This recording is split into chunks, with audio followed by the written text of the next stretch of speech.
Welcome to the Bard's Tale Diaries, a series where we relive the Bard's Tale on the Commodore 64 the way it was meant to be played, mapping dungeons, jotting down clues, and making plenty of questionable decisions.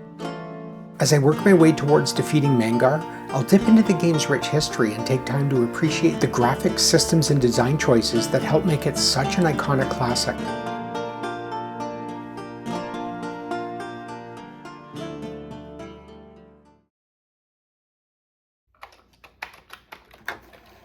As a brief recap, Episode 1 was all about getting started. I created a brand new party of level 1 characters, geared up at Garth's equipment shop, hi Garth, got into a couple of scraps, and stayed as close to safety as we possibly could. Level 1 characters are soft as marshmallows, and Skara Brae feels like a giant campfire. But Skara Brae is also where the weakest monsters are, so that's where we'll stay, for now. We also need to find the wine cellar, which is our first dungeon, and after not playing this game for 40 some odd years, I have no idea where it is. Alright, we're loaded up and ready to go. Let's hit the streets.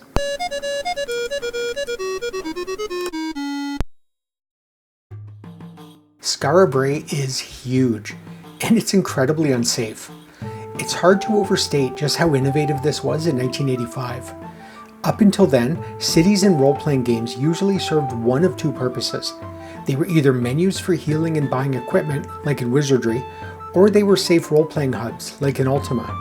Skara Brae is both of those, but also more. It's a place you have to navigate. It's a place that can kill you, and it's a place that doesn't care whether you're ready. Skara Brae also feels alive in a way early RPG cities didn't. For starters, the art for places like Garth's equipment shop, the taverns, and the temples adds a ton of personality and color.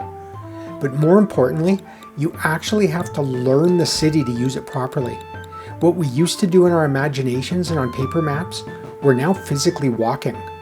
And as we walk it, I'm mostly just hoping to avoid running into a large gang of barbarians who won't let me run away. As mentioned earlier, today is all about exploring. And as I've been wandering, I've been finding some interesting places. The first thing I did was head south from the Adventurers Guild. After beating up a couple of mercenaries, I ran into a samurai statue on Rakir Street. Oh yeah, I remember these. There are several statues scattered throughout the city, and they act as gates, kind of tests to see whether you're ready to move on to a new area. If you can beat the statue, you're probably able to proceed. Given that I'm currently struggling to beat up a couple of hobbits, I think I'll leave the samurai alone for now.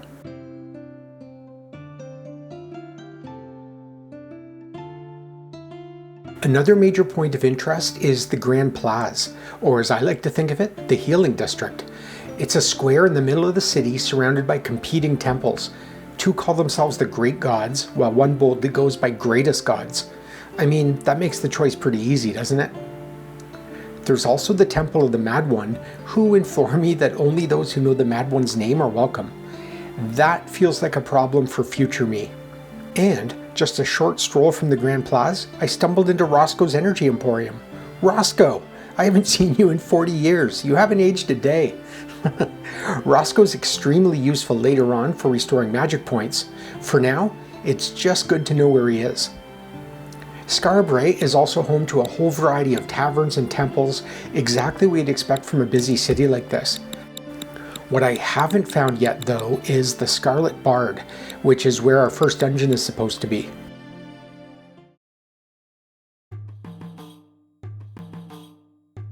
I've been extremely lucky with combat so far this session. I ran into a couple of kobolds, a few dwarves, and some spiders, all of which went down pretty easily. The kobolds were even kind enough to leave behind a suit of scale mail, and at this stage of the game, every weapon or armor upgrade feels enormous. And then, occasionally, you stumble across a walking gold mine. At early levels, nothing says good times quite like 8 kobolds. They're among the weakest enemies in the game, and they always seem to be carrying a surprising amount of gold. And yeah, check this out, 84 gold each and a buckler. Time to heal up and head back to Garth's. Hi Garth! Sturm upgrades to plate mail, Flint moves up to scale, and our armor class has dropped down to 1 and 2, which feels pretty great for first level fighters. Tanis, our hunter, is still a bit of a pincushion, but we'll get him upgraded next. And of course, it's then straight back to the Adventurers Guild to reset the clock. Time always moves forward in the Bard's Tale, even if you're standing still. And since things get much more dangerous at night, I'm perfectly happy sticking to daylight hours.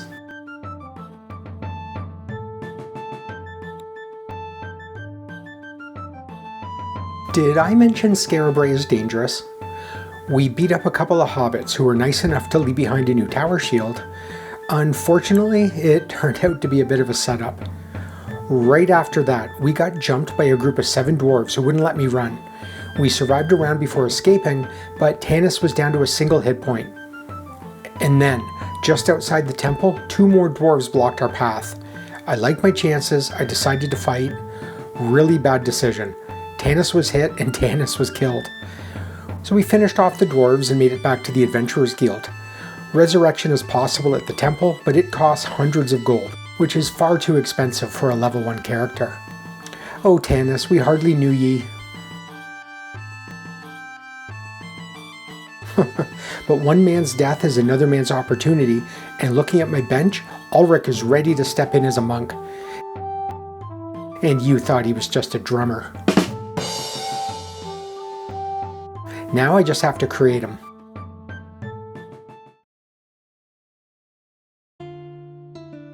So here's the new party.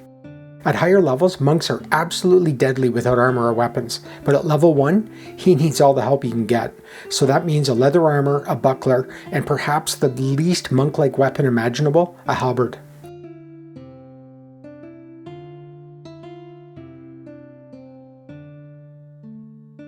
So we carried on with Ulrich in the party, and after a few more fights, we finally had enough experience to reach level 2.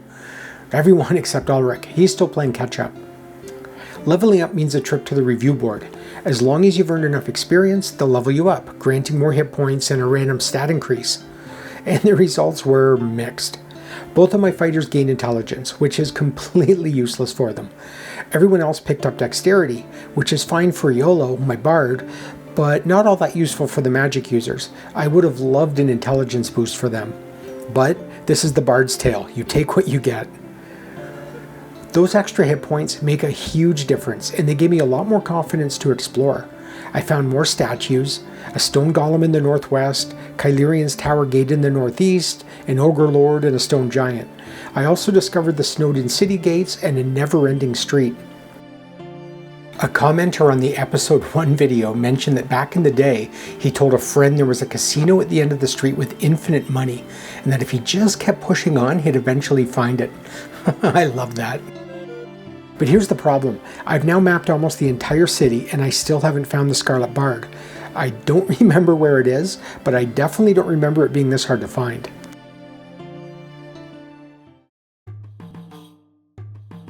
The Bard's Tale grind is very real. Wander for a while, get damaged in fights, head to the temple, rinse and repeat. But after an hour or two, I'm starting to make real progress. The party, well, everyone except Ulrich, has now reached level 3, and that means my magic users finally get some useful spells. Gandalf picks up Word of Healing, which means I can finally heal party members directly, and Raistlin gets Holy Water and Wither Strike, both solid offensive options. The group is starting to stabilize. Fights are much easier now. I'm not even afraid of nighttime anymore, but I still haven't found the Scarlet Bard. At this point, I'm starting to suspect those statues.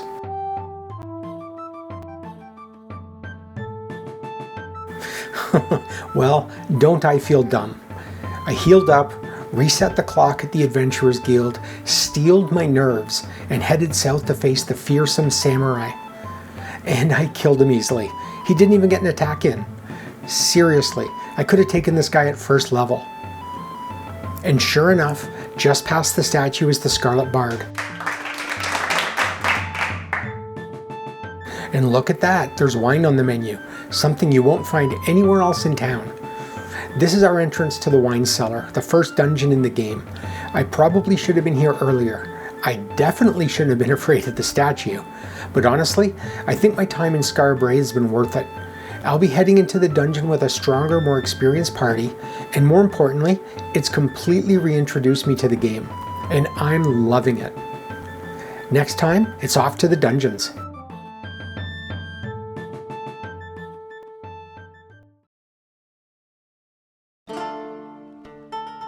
Thanks for watching, and I hope you enjoyed the second episode of the Bard's Tale Diaries.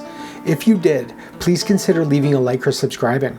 And if you have any memories or helpful tips for the Bard's Tale, I'm all ears. Please drop them in the comments. Hope to see you again.